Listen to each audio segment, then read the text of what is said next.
Hi everyone, I'm Sam Tapper from the Department of Health and Social Care. So I work in adult social care in the strategy team. I'm joined by quite a few colleagues today. I won't introduce them all, but they include James Barber, who's head of the strategy team, and Tabitha Jay, who is director for strategy and reform.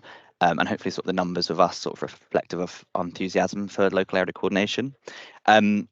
Nick, is there a slide? Could you go to the next slide, please? Yeah, definitely, yeah. Great, thank you. So I just wanted to take this opportunity to talk about why the department is really enthusiastic about local area coordination, and to start a bit wider. We know that innovation is sort of really important in realising our 10-year vision set out in our white paper, improving the delivery of care, sort of the wider context around adult social care, and crucially to improve people's outcomes. That was seen last autumn when we launched our Innovation Improvement Unit and the ARF, the Accelerating Reform Fund. But we want to go beyond that and sort of really encourage positive organisations and models which we know do lots of great work. And one of these is clearly local area coordination. And I've split sort of why we like it into two main pillars here, but there's a lot more to it than this, and you'll hear the rest of that over the next sort of 2 hours.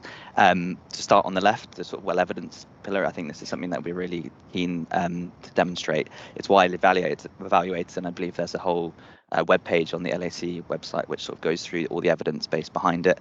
But it's shown to reduce demand on formal services, improve access to information, drive integration, and prevent crisis. And all of those, I think we can all agree, are sort of really positive things. There's been a recent NIHR funded research project, which was the first multi-site analysis of established LAC sites, which I know we'll go into a bit more detail later on, but that was sort of, again, another sort of step in the development of the evidence base and something we're really keen to highlight and point towards.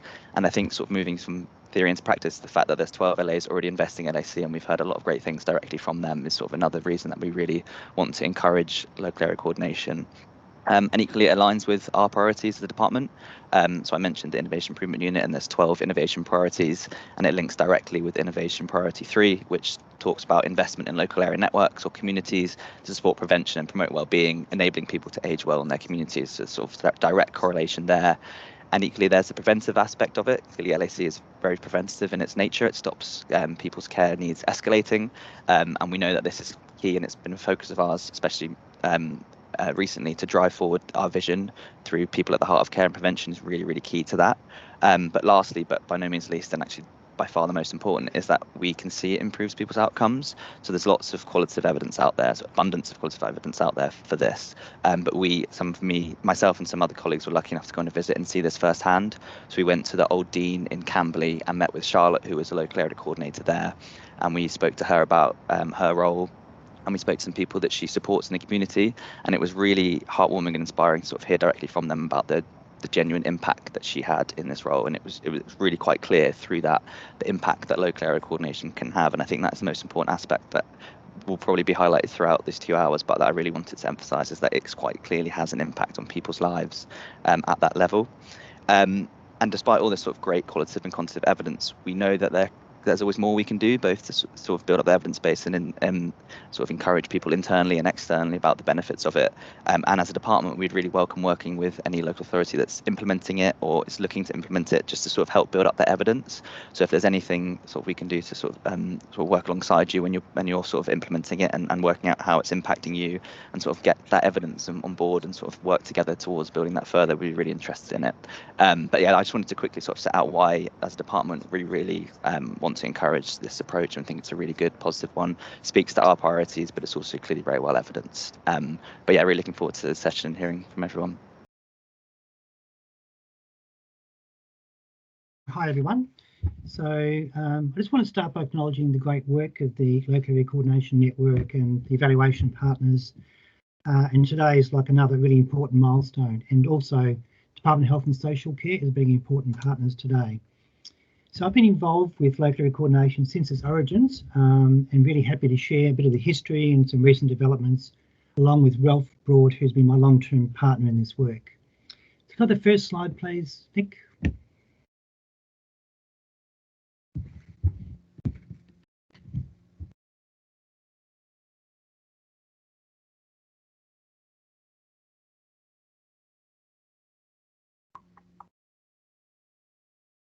Very good. Thanks, Nick. I'll move through this reasonably quickly. So local coordination was originally developed in Western Australia back in the late 1980s in a place called Albany, which is about 4.5 hours away from the capital city, Perth, population about 30,000 people. And it sort of grew from that one project to a complete statewide expansion by the year 2000. And just sort of going back to the beginning, we had a situation in country Western Australia, large areas, people with disabilities spread out all over the place, often having to leave their families or the communities to go to where the services were. And so we were looking for inspiration about a better way to support people. We heard of some fabulous families from British Columbia in Canada. They were closing some institutions and they had family members in those institutions, and rather than people coming out and going into group homes, they were very innovative. They got themselves an independent planner, sort of a broker type person, and the funding, and created their own bespoke options for their family members in their local communities.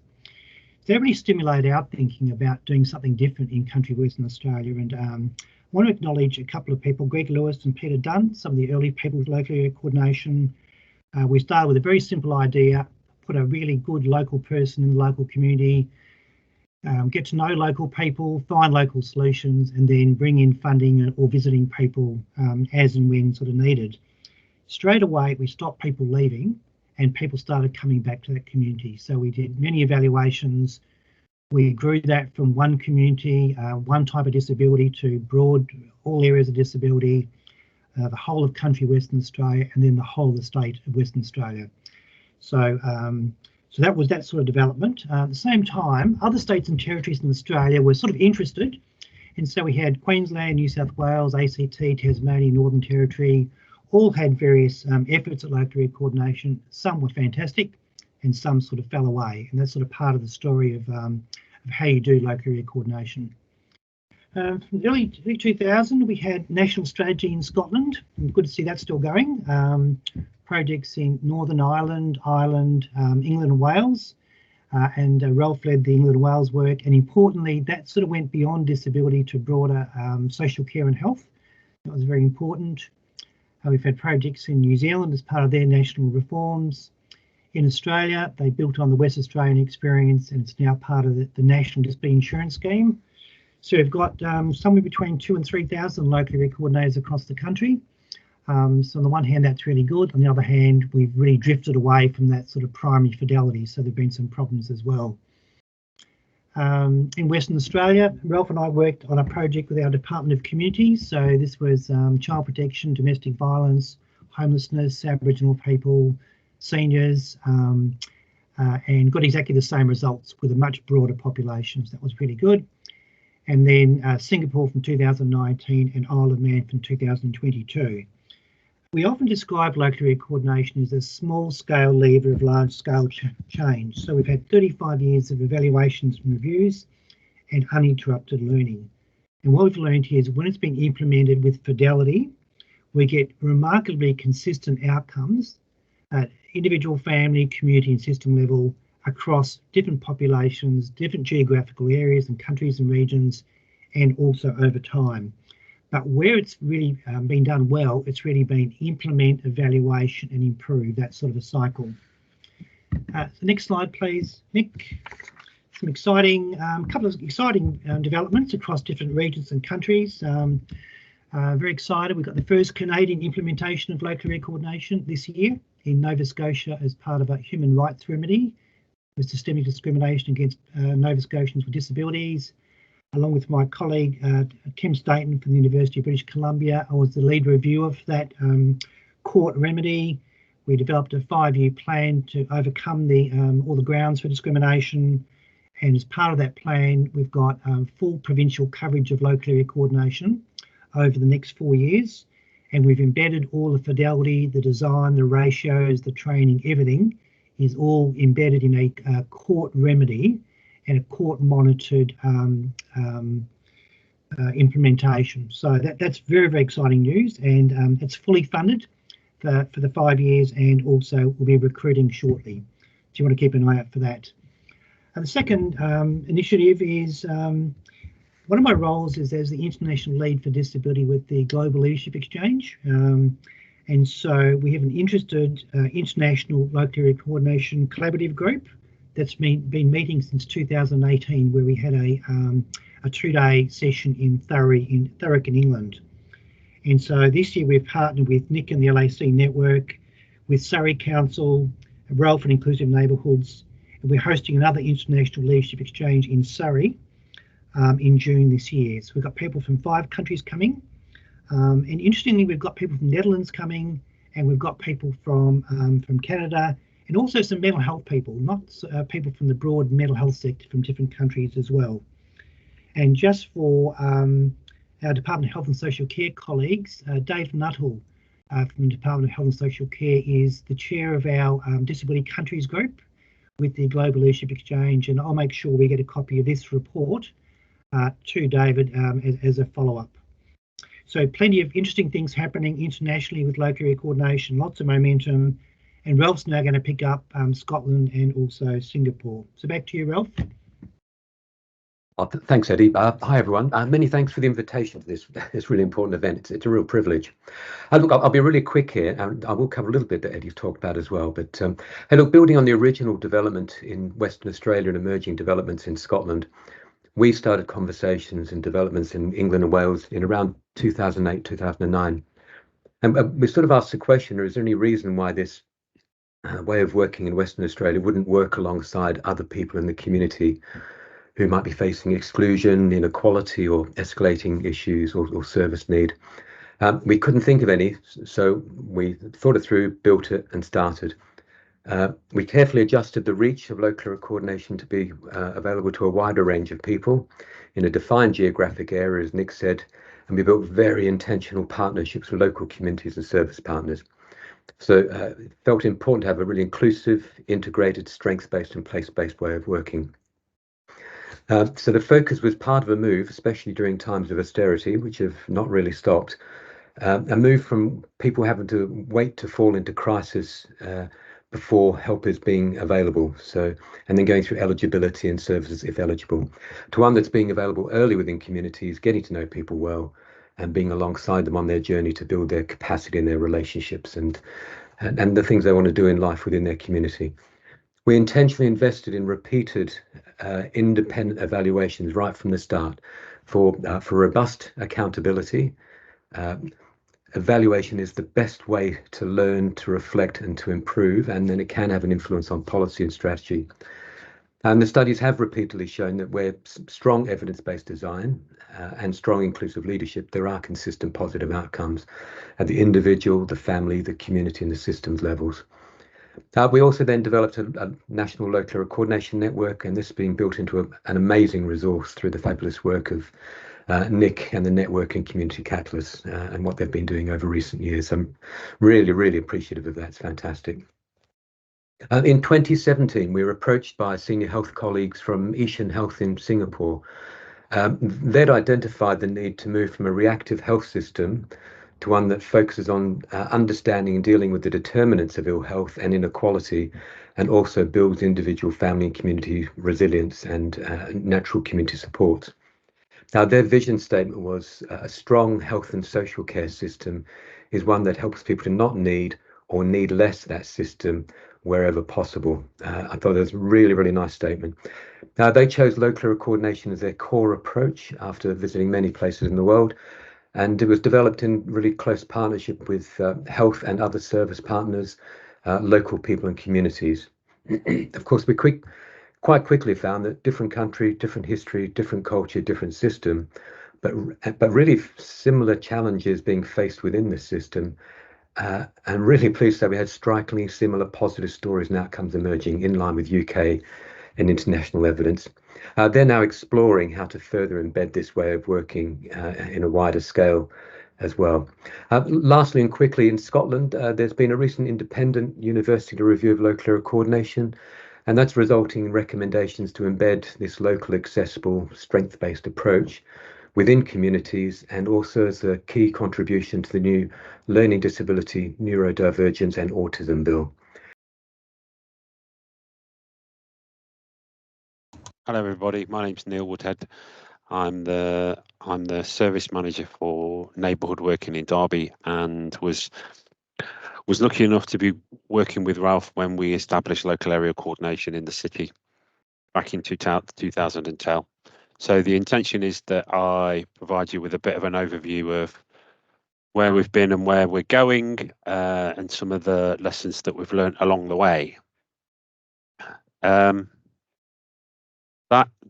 early conversation with Ralph back in 2008, 2009, we were talking about would local area coordination work in a city?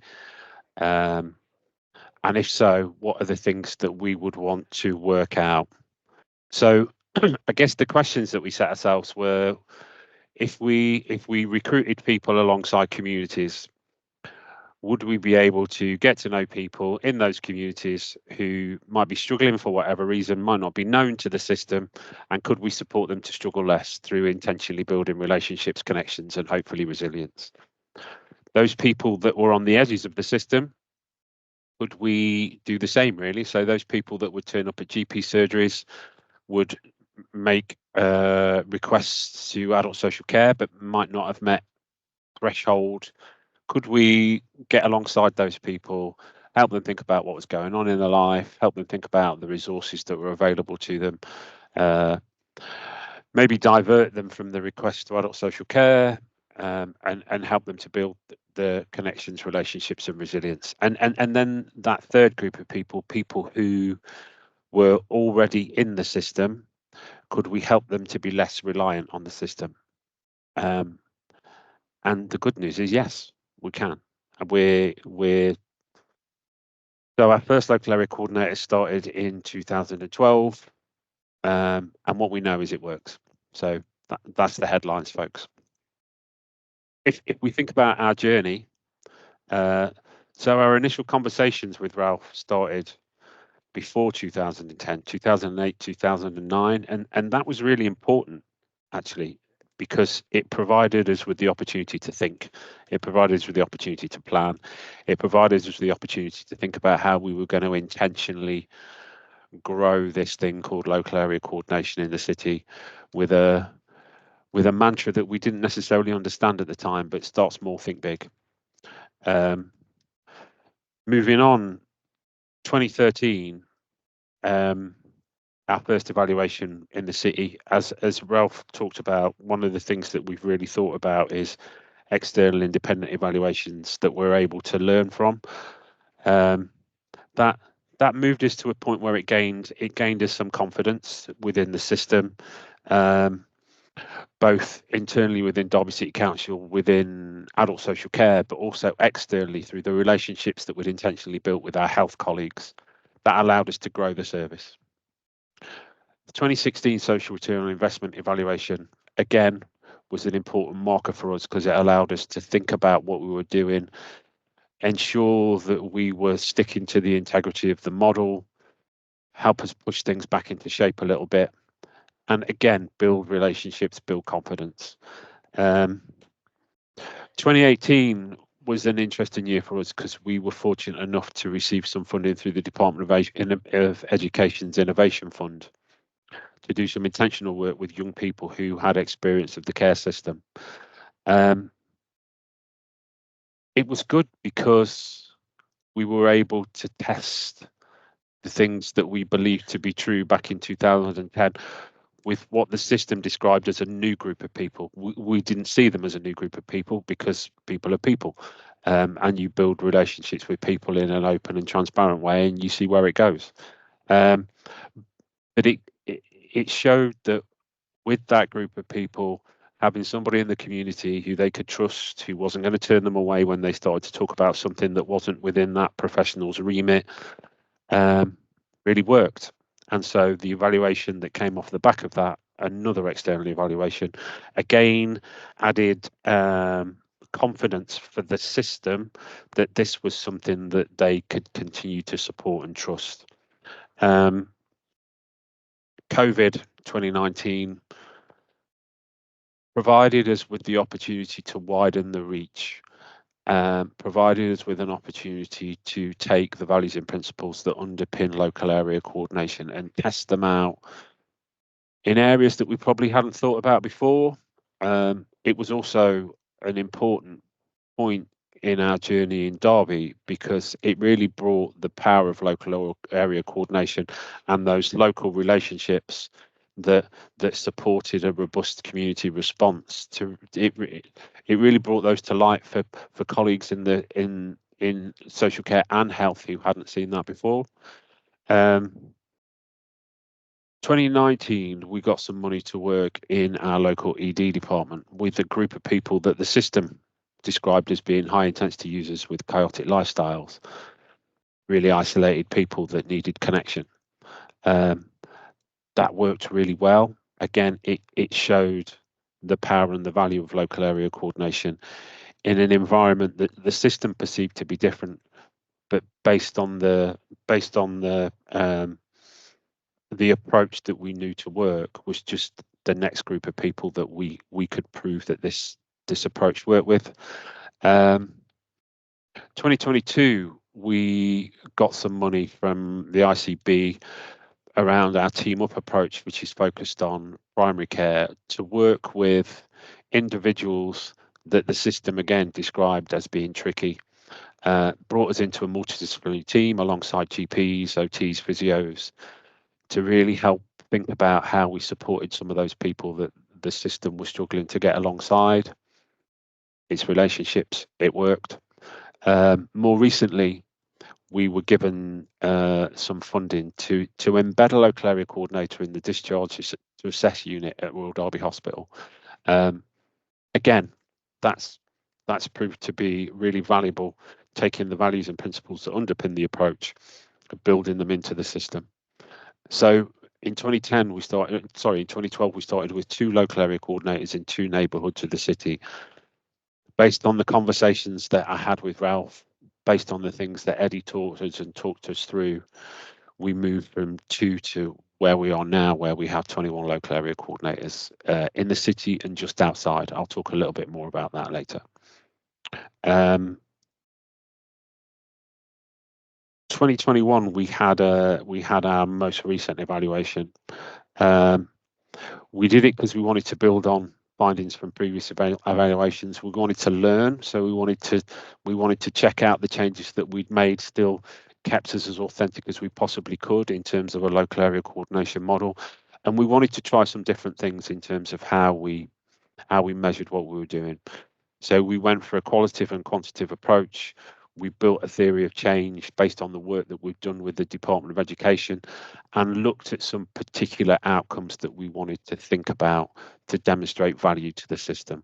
So thinking about, through an introduction to a local area coordinator, could we have an impact on those residential and nursing placements? Could we reduce social care packages? Could we do some work around sustainability and sustainment of tenancies? Around those delayed transfers of care out of hospital, what impact could local area coordination have there, and how could we do some work around some of those unnecessary crisis health interventions that our colleagues in health like to talk about an awful lot. It works. So through the approach that we took, we know that we can have an impact on reducing the amount of nursing residential care placement, and not just reducing, but having a significant impact on delaying those placements. So we know that if you get to know a local area coordinator in a timely way when you start to surface at the system, we can have a significant impact on keeping you in your home, in your community. The sustainability of tenancies really worked. That group of people that we were working with in ED, we were able to demonstrate an 80% reduction in the amount of time that they spent there, and often that they were quite simple, quick fixes that supported that. Reduction in demand of secondary mental health services, and I guess most importantly, local area coordination sits centrally to the reduction of health inequalities. That's where we are. You know, we really do some significant stuff around that.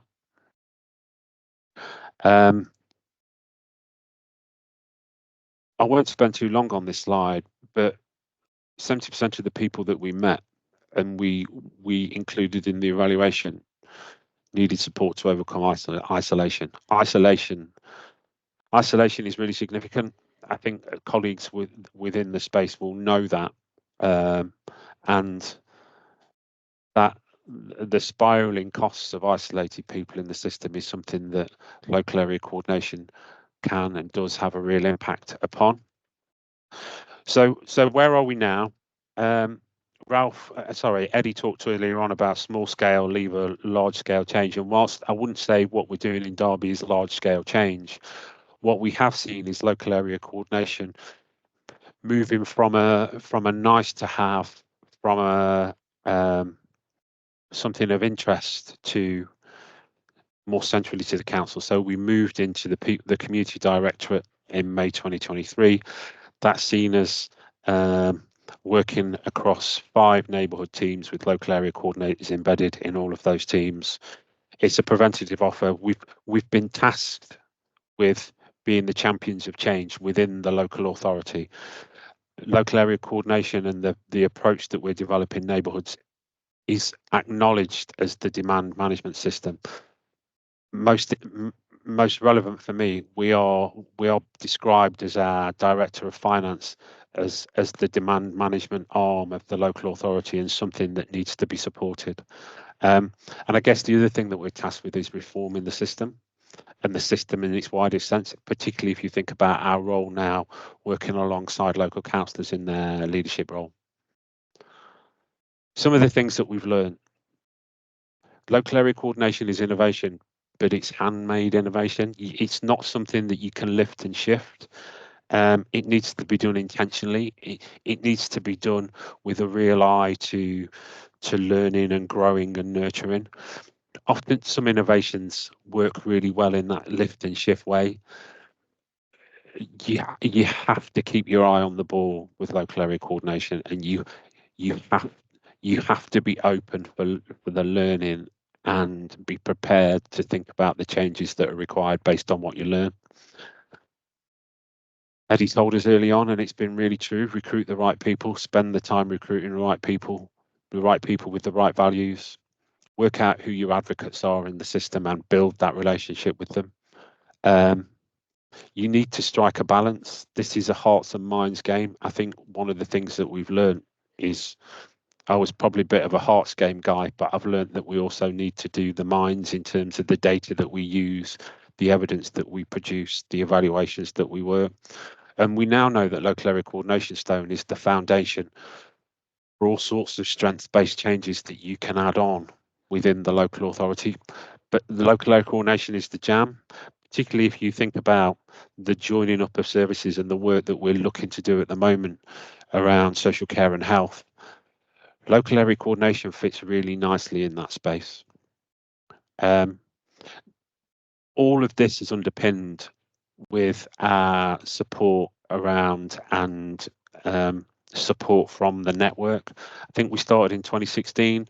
The journey that we've taken through local area coordination has been absolutely supported and nurtured through the relationships that we've built with the peers that are in the room now, through the learning and the sharing that we've done in the network. Finally, and basically because my colleagues would be really disappointed if I didn't say it, it is all about relationships, whether that be with the residents that you meet, whether that be with the colleagues that you come into contact with, the strategic partners, the counsellors, the doctors. The time that you take to build the relationships is the key bit. Yeah, I've got a little bit of a talk, and then I've got a poem to finish on about the area coordinators. So basically, I've had mental health issues for around 18 years. I suffer with complex PTSD, emotionally unstable personality disorder, and recently diagnosed as autistic. This means I find it very overwhelming to go out, and I struggle to regulate my emotions. And I also have flashbacks regarding a childhood issue. I find going to new places impossible without some assistance, and I live alone and don't have any kind of support. I tend to stay at home with my curtains closed, as I feel extremely vulnerable going out alone, and I tend to feel safer in my own environment. I was introduced to the area coordinators 2 years ago through adult social care in Havering. I was struggling with a number of issues which I had tried to resolve by myself, but with no joy. I became extremely frustrated and my mental health took a dive. I was introduced to Tracy, a local area coordinator, and her manager, Claire, and over time they've helped to resolve the issues that I had. I struggled to trust others, but I soon built up a trust with Tracy, and I now know that I will be supported through any tough situations and will be guided to help me find the solutions, and it will make my life a little easier. I can honestly say that the area coordinator service for me has been a lifesaver. I don't know how I would have carried on without them. Struggling to go to unfamiliar places prevents me from leaving the house, and for years I've been stuck at home, scared to go out, and I'd lost all my confidence in socialising with others, as well as attending important appointments. That's where the area coordinator service helps me. Tracy has accompanied me to social clubs, mental health meetings, and an autism assessment. All of these I would have struggled to attend alone, or probably wouldn't have attended at all. I also went through a cancer scare last year and had ignored a lump for 8 months. I eventually opened up to Tracy and she encouraged me to go and get it checked out. I knew I couldn't face an ordeal like that, but Tracy reassured me and she came to the appointment with me, and thankfully I got the all clear. I would not have attended that appointment without her, and I'd still be sitting here worrying about it. I've always struggled to trust people, as I've been let down and hurt by others so much in the past. The area coordinators have gained my trust over a short amount of time, and having that support makes such a difference. Knowing someone I trust is there to guide me, especially if I struggle to get the words out. I feel that Tracy knows me enough now, and Tracy is always honest and helps me to explain the problem, as I feel that because she knows me so well, she knows what I'm thinking. What's important is that I am accepted and heard, as well as encouraged to still be me, but I feel supported and guided when I need it. For someone like me who doesn't have the support they need, this is life-saving. To know there's someone to turn to when we need it means the world. Tracy has always accepted me for who I am and has always been reliable and trustworthy. It's hard to find someone like that these days for people like me. There's certainly been times that without that help, I know I wouldn't be here now. The service that the area coordinators provide is a service that I've been searching for the past 20 years. I don't need someone all the time, as I would feel smothered, but to know that there's someone there to support me when I do need it and I can just pick up the phone is really reassuring. I feel that the area coordinators are holding the vulnerable people in this borough together. They are picking up where some other teams are failing, and I've been let down several times, especially by the mental health team. And I understand the care coordinators aren't mental health trained. However, Tracy has advised me on occasion of where to go and who I could talk to. We all at times need to be heard, and the area coordinators for me have listened, supported, and allowed me to be heard. I've been allowed to be me, but I've grown in confidence at the same time. I now regularly volunteer at the local hospital with my therapy dog, and just last week I took my dog to do a visit at a club that I used to attend. It felt good to be able to help others, even though it was for only an hour and it was my dog that does all the work. I can't thank Claire and her team enough in Havering for all their support through some very tough times. And then I've got a poem. I know Nick heard this poem, but I've changed it a little bit. There are times in my life when I've been so mistreated, so it's so hard to pick myself up. I feel so defeated. Ignored, not included, I shut myself away. Hope I'll have the confidence to get out each day. I need to go out and finally feel free, one step at a time, then closer to my goal I will be. But often I fight the battles in my head when I should be focusing on moving forward instead. Constantly filled with an abundance of confusion, nothing was clear, it was like an optical illusion. But now at times I can see a clear path. Instead of just worrying, sometimes I can laugh. Your support's been amazing, your stars shining bright, encouraging me to come out of the dark and into the light. It gives me a chance to venture out and grow in confidence without a doubt. It's nice to know there's someone to call instead of suffering and thinking I'll fall. Letting me know that people do care, it makes a difference to know you're there. A team of people coming together, loosening the valve and easing the pressure. Knowing I have someone to be my guide, someone to walk alongside me with the support they provide. Sometimes I still struggle to work out the answers. It's often like watching a ballet without any dancers. Even though there are still times that I struggle, it's reassuring to know you can help solve the puzzle. You're honest and understanding and care about me. You help me to focus and help me to see. So thank you from the bottom of my heart. So you help me get heard and not fall apart.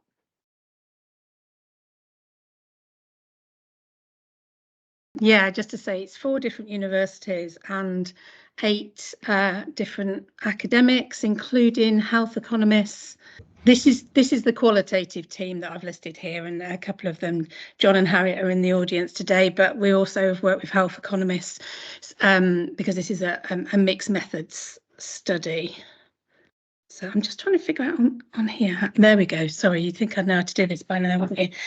So I think just a little bit of background for the research. So there have been a lot of studies of local area coordination, but this is the first multi-site study of local area coordination in England and Wales. So it was kind of really filling that gap in the current knowledge base. And also there is evidence, but the evidence needs to become much more robust, and this was part of trying to develop both qualitative and quantitative evidence around local area coordination, because at the current time, when we're really at risk of cuts within a lot of public services, it just feels so important, because prevention in itself is at risk during these phases of cuts. So the evidence base is fundamental to protecting it from the process of cuts, really. So yeah, it's the first comparative study. Its focus is really on understanding how LAC impacts on the lives of people, the communities in which coordinators work, and also the public services system. So we did research at all levels, individual, community and system level. It was NIHR funded. It's recently come to an end this year. You've got the full report. You've also got the synopsis report, the summary report as well. So there's lots of detail in there, so I'm not going to repeat a lot of the detail that's in there. I'm just going to try and give you some top level findings. It's a mixed methods project, both qualitative and quantitative, so it takes participatory action research, lived experience, life story methodologies, and combines them with a nested economic study as well. And we worked in 4 different local area coordination sites. I'm not going to name them, but they know where they are. Some of them are in the room today. So we began with a systematic review of existing research. We did research at system level within the 4 local authorities, with the teams, with the local area coordinated teams, with stakeholders, both supporters, fence sitters and critics.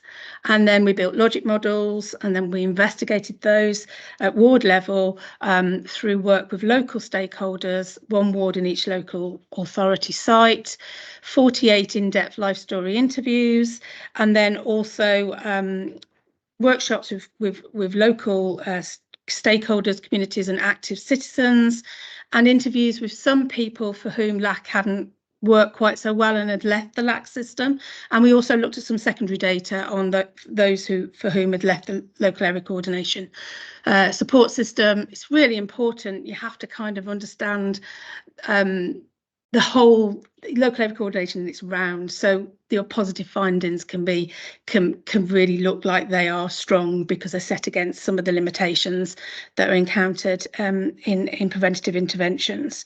And then we did a netted economic study. We developed a cost consequence analysis framework that's in the full report, and we also tried to do an economic evaluation using existing data that was gathered by the local area coordination teams. This wasn't possible to do because of a large extent of non-comparable and missing data across the 4 sites. So what are the really important standout findings that come from our research? I think the first thing to state is that we deliberately chose 4 very different wards with very different socio-economic and demographic makeup. And what we found was a huge amount of consistency of findings across all those sites. So what that tells you is there's something unique and special about the local area coordination approach that can produce consistency across lots of different population groups and locations. So I think that's a really important finding from this study. The other really important thing that's come out is that local area coordinators are positioned in the spaces in between the public service system, the community and the individual. And what this offers, the benefits this brings, is that for the public services system, it brings reach into communities that they often struggle to reach or miss. And then also it builds into the public service system insight, community insight from the local area coordination process, a better understanding of the needs and positions that communities find themselves in, as well as individuals. For individuals and communities, it's actually about increasing their capacity to navigate the public system, which is really, really important because there are a lot of challenges in that area. Because it's not time bound and there's no eligibility criteria, local area coordinators actually work in a relational way. They build relationships. It's what Neil was saying. They build relationships with not just the individuals they work with, but also communities and community organisations, and importantly across the public services system. And these relationships are really the glue that kind of enables local area coordination to produce the results that it actually does. One of the main roles, one of the most fundamental roles of the local area coordinator is this boundary spanning role. It's not a new phrase, we haven't coined it, it's been out there in the research field for quite some time now. But local area coordinators work vertically and horizontally to fill the spaces in between where connections get lost and where people fall through the net. So they're really effective at picking up gaps within the system. Because they have no eligibility criteria, they can work with anybody who wishes to engage with local area coordination in those wards where they operate. They prevent people being stuck in the system, lost in the system, not being able to access it. And they also, are very effective at solving the revolving door phenomenon, where people come in and out of crisis constantly without receiving the necessary support they need to prevent those crises long term. One of the ways in which local area coordinators work really effectively is this notion of being there for the individuals, being there for the system, and being there for the community. In this way, they work in a strengths-based way, providing support and connections for individuals and communities, enabling them to have the resources to actually navigate the challenges that they face across their life course, because life is like that for all of us, isn't it? Ups and downs constantly. And then they enable people to have the kind of strengths to insulate against the pressures that can trigger them back into crisis. And we also feel that local area coordination enables people to bounce back much more effectively in the long term, reducing service use. Okay.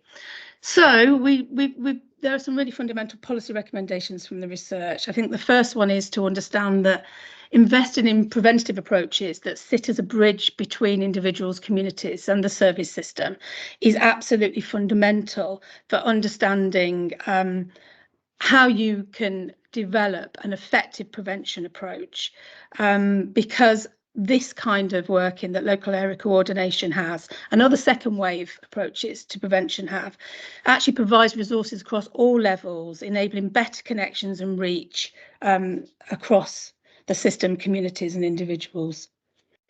I think it's also really important to situate investing in local area coordination as a strength and not a risk.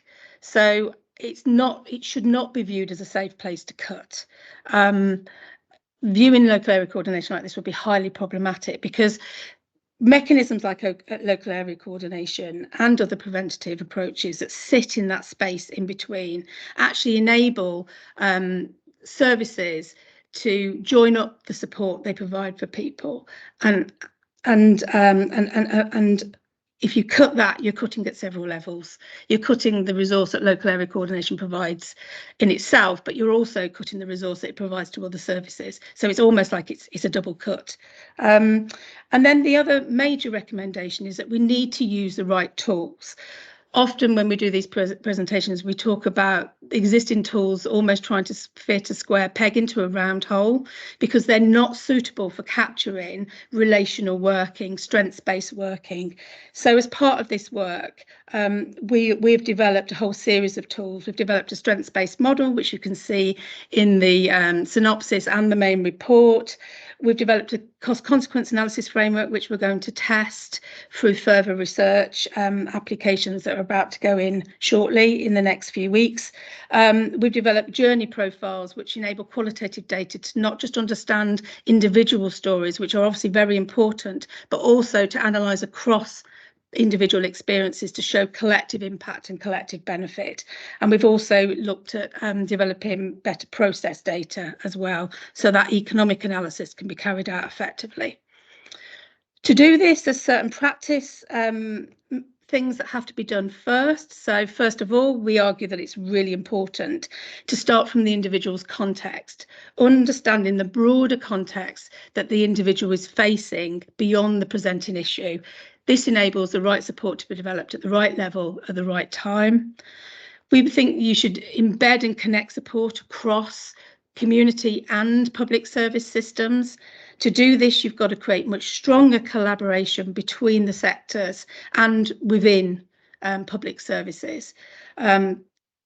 And through the recent period of risks of cuts, less resources for the public sector, less resources for the voluntary community sector, it's absolutely essential that we don't weaken the investment in these kinds of relationships and these joined up ways of working, because this is where the real value is able to be delivered to individuals and communities.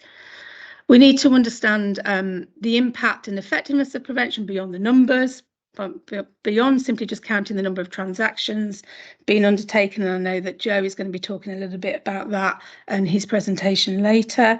And we also need to importantly capture the individual's journey through the system to ensure that the right support is provided at the right time and at the right level and avoid duplication. The last slide is just our contact details if anybody's interested in finding out more about the research, and I'll just stop sharing now. Thank you, Nick.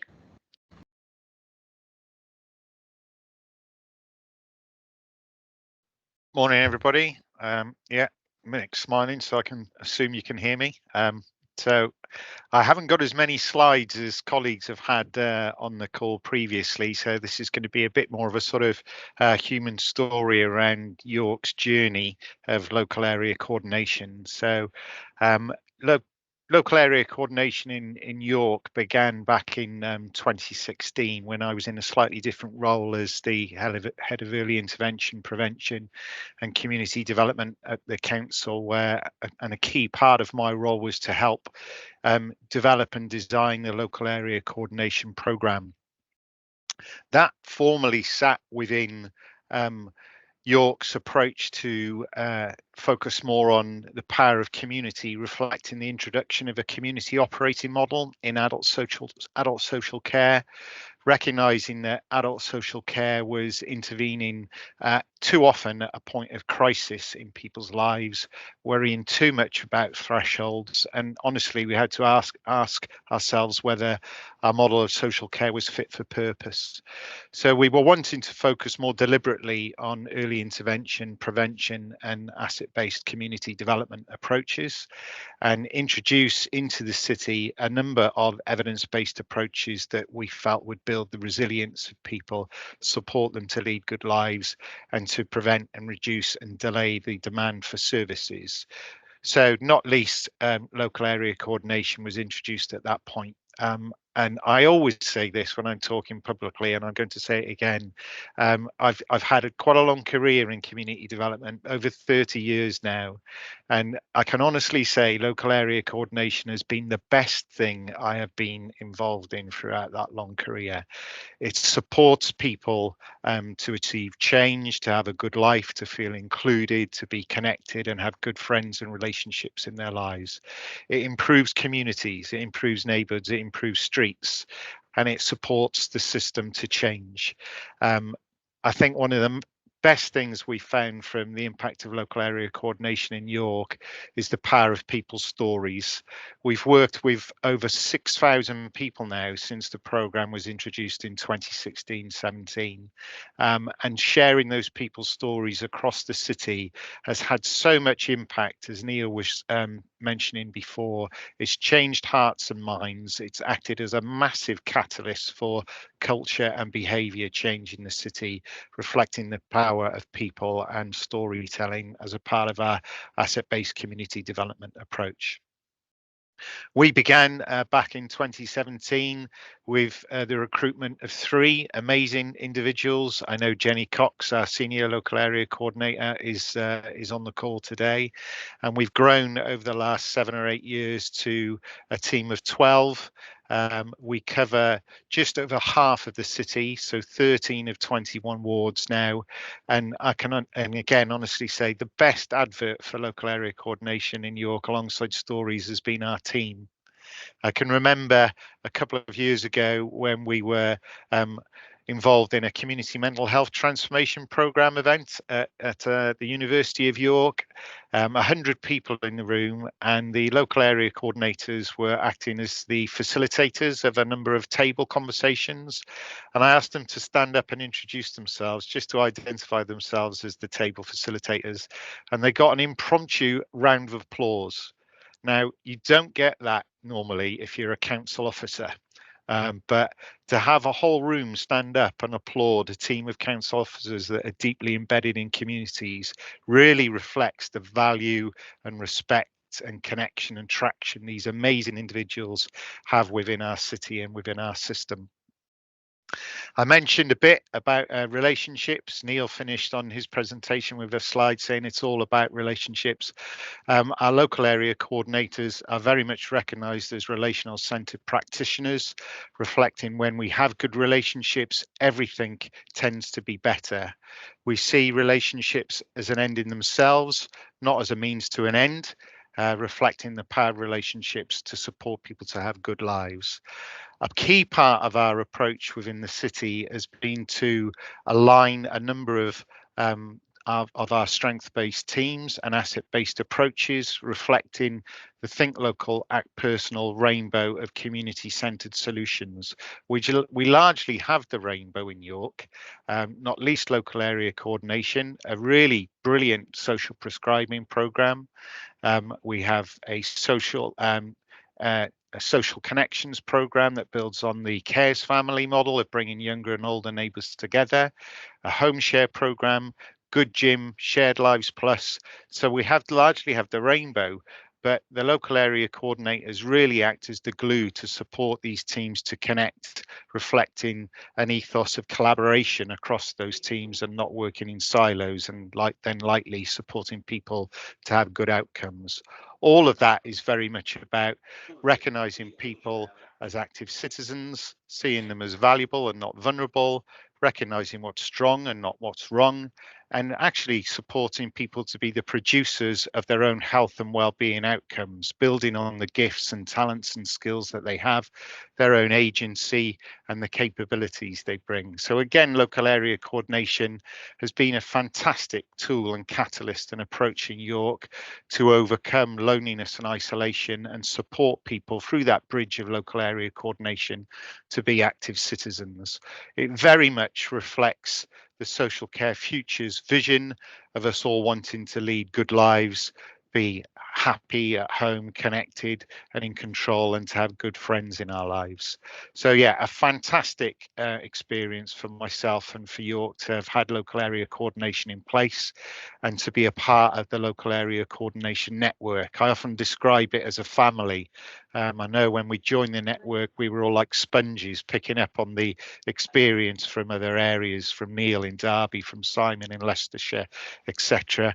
And we've been able to share our own experience as we've gone through the years of development and delivery of the programme.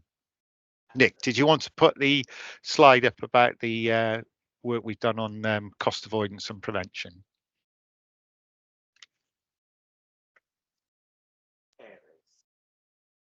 So as colleagues have said on the call previously, we're facing a climate of cuts in public services, a climate of fiscal consolidation, and we've been asked more and more to demonstrate the value of the local area coordination programme in terms of preventing and reducing and delaying the need for services and reflecting aspects of the Care Act, the duty of well-being, but also the duty around information, advice and guidance. So we've done work with our team to explore the application of the Greater Manchester Combined Authority spreadsheet of recognised costings that you would associate with preventing and avoiding the need for services.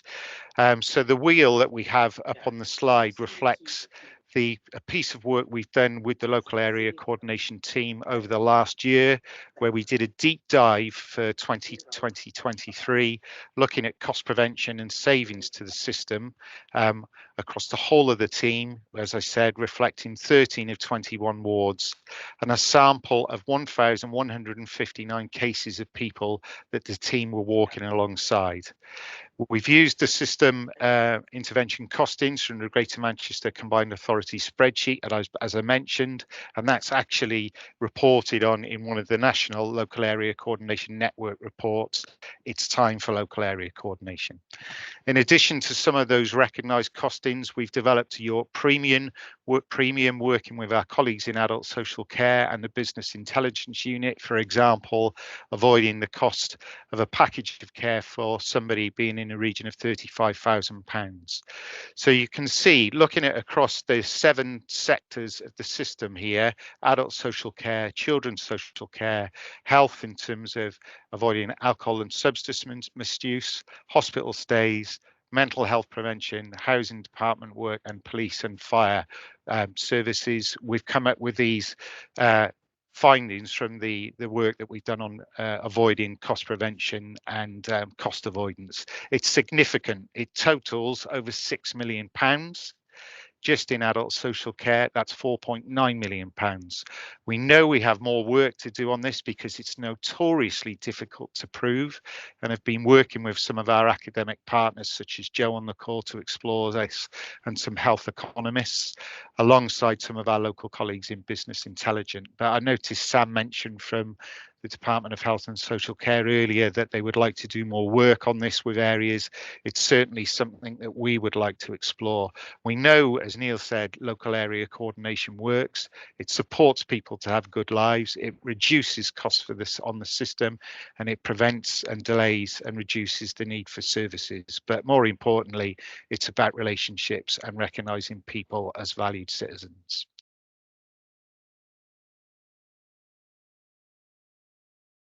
Yeah, good morning, everyone. No slides from myself this morning. I'm just going to, as Nick says, share some reflections with you all as to where we're at and why we started with local area coordination. And it's been really good in terms of the introduction that I've had to that from colleagues from Derby, so from Neil, and also from Joe from York, because a lot of what's already been said this morning is the reason that we've started local area coordination in South Tyneside. So for anyone that doesn't know, we're a coastal community up in the northeast. Significant issues around deprivation within South Tyneside, some real challenges in terms of health inequalities, and we really wanted to make sure that we did do something around that early intervention and prevention because of the number of people that were coming into adult social care. We've talked this morning about the financial challenges, but we've also heard an awful lot about how this approach and different way of working really does transform lives and improves outcomes for people.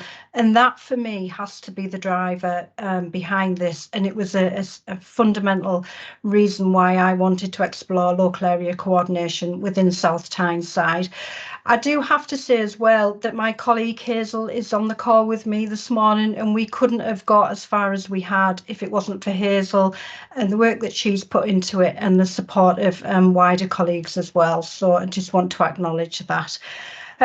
But in terms of the journey, we've done a lot of work within South Tyneside in terms of our adult social care strategy. We co-produced that with our communities back in 2023, and it was based around the Social Care Futures vision as well. So very much about supporting people within their local communities, recognising what matters to them, what's important to them, and really want to support people within their own homes as well. So, and South Tyneside does have a strong sense of community as well. The areas are very different. We've got 3 towns within the borough. They're all very different. 18 wards, again, very different in terms of the wards themselves, but there is a strong sense of civic pride and a strong sense of community, and something there to really harness, you know, the community assets, and something for us to work with. The strategy itself, as I say, co-produced, and we did some work with Sky around that to really understand what mattered to our communities, what was important to them around adult social care moving forward. And that theme around early intervention and prevention came out loud and clear.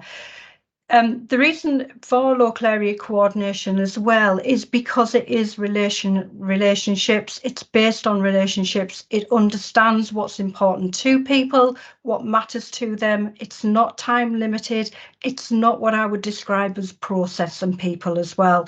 And again, within South Tyneside, we tried to move away, really taking a really positive approach in terms of strengths-based social work, moving away from the care management approach of old, processing people, really trying to move away from eligibility criteria. And we'd worked with a practice framework, what we called our Let's Talk Together approach. It was based upon what many of you will know as the 3 conversations approach. And this just felt like a good fit for all the work that we'd been doing. And that was part of our transformation programme within South Tyneside, badged as Living Better Lives. Very much, as I say, focused on relationships, working with people, walking alongside them, and really focusing on their outcomes. So our journey started back in the autumn of last year, where we looked to recruit 3 local area coordinators. So we've now got 3, which has been brilliant, and that's been through community recruitment events. And I think it's fair to say, do not underestimate the time that is needed to do that successfully. We've got 3 wards, 3 areas. The population sizes for those vary between 7,000 and 9,000 for each of those areas. And we did use data to help inform the areas that we would work in as well. I know Joe talked about the consistency does work across various different wards and things, but we did try to look at data in terms of health inequalities, number of contacts into adult social care, tenancy data, so tenancy enforcement, police data as well, public health data, to try and help us decide where would we go within the borough to take our learning and to see where the approach would be helpful to start from. We've also commissioned a piece of work alongside this as well within a 4th ward within the borough, where there was actually a number of different services. And we've talked this morning about the glue, how local area coordination is often the glue between many different services.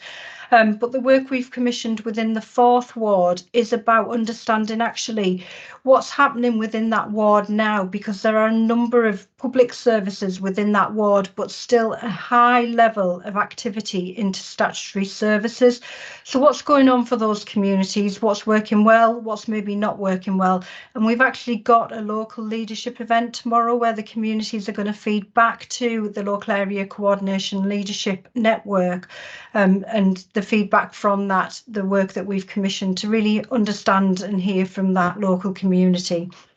So as I say, we've got our 3 local area coordinators. We've also developed as well, using Teams channels, a way of recording the connections that we're making with those people. So very much staying away from a lengthy assessment process and documentation, keeping it out of our statutory recording system, but being able to evidence the work that we are doing, because we do need to start thinking about evidence and impact evaluation. And certainly hearing from York and Derby this morning, my mind is already thinking about scaling up. What does this look like? What are the future opportunities for us within South Tyneside as well? Some really positive things there from Derby around, you know, where else might we be looking to use this across South Tyneside South Tyneside. So I think for us, it's very much about the approach fits working with our communities, our sense of community in South Tyneside. It fits with our practice framework in terms of the Let's Talk Together approach, but it is absolutely about that early intervention and prevention, catching people early, catching people before they fall into crisis. We've heard Hazel's really powerful story that she shared with us this morning, and the difference it makes to her. So for me, it is absolutely about improving people's outcomes and the commitment to do that. And that's why we've started the journey in South Tyneside, really benefited from the support from the local area coordination network, and we're committed to being able to scale this up further.